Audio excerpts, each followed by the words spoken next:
The number of just hours from now, a huge shipment of baby formula is expected to land in the U.S. as desperate parents struggle to feed their children. But our next guest says America's failure to dramatically increase the number of breastfeeding mothers has only made the shortage worse, and that cancel culture doesn't want us talking about it. Here with more is Fox News medical contributor Dr. Nicole Saphier.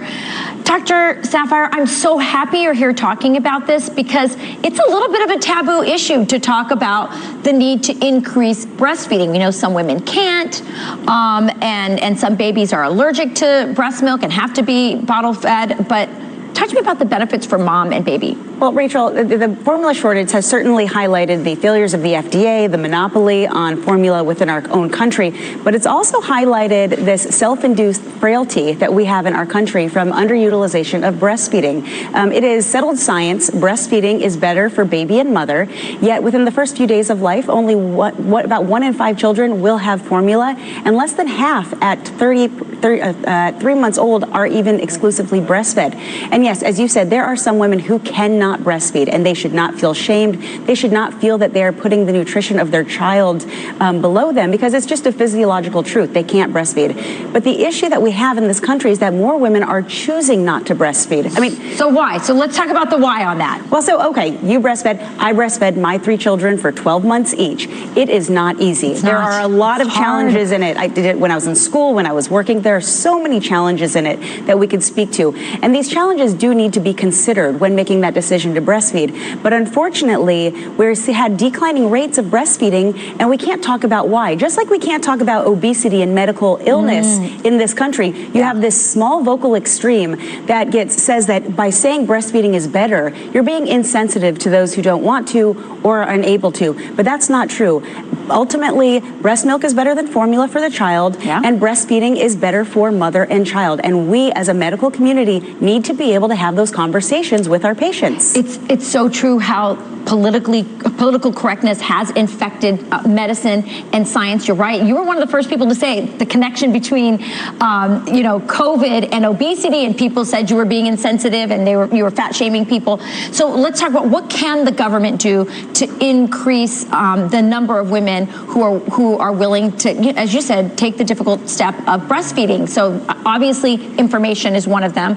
What else can they do? We've already seen this. The CDC and Surgeon General has already made a call to action to try and increase breastfeeding rates in the United States. And we have seen a small increase in it, but more needs to be done.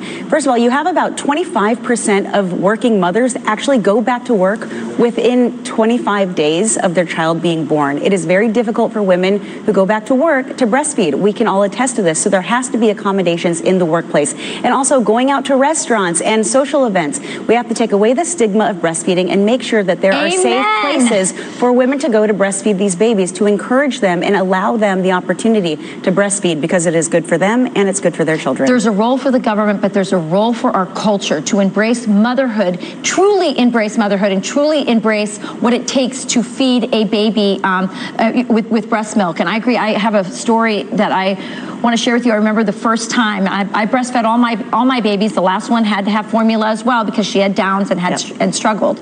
But I remember going to a restaurant and I was struggling and I couldn't do it. I went to the bathroom and again, no chair, nothing to accommodate nursing moms. And this woman saw me, she was washing her hands, and she pulled up a chair and she went outside, got a chair. She helped me settle in. So you can do a lot individually as well to support a breastfeeding mom, and we should be doing that. And there's no shame in telling women the truth about that breast is best, but also not shaming those who can't, because there are reasons people can't. Of course, and formula is a good alternative for those that cannot, but we have to encourage women to breastfeed if they're able to. I love Dr. Nicole Saphier for so many reasons, but I have to tell you, your bravery on this issue, willing to take the arrows from that small minority of people. Good for you for talking about it. Well, thanks so much for having me on. It's important. Love you, Dr. Saphier. Okay, one more really quick. We want to say happy birthday to somebody. That's right. Today is actually, speaking of moms, today is my mother's birthday. So happy birthday, Mom. I love you. I couldn't do anything that I have ever done in my life without you. Happy birthday, and I wish I were with you. Oh, happy birthday to her. And all of you, support a nursing mom today.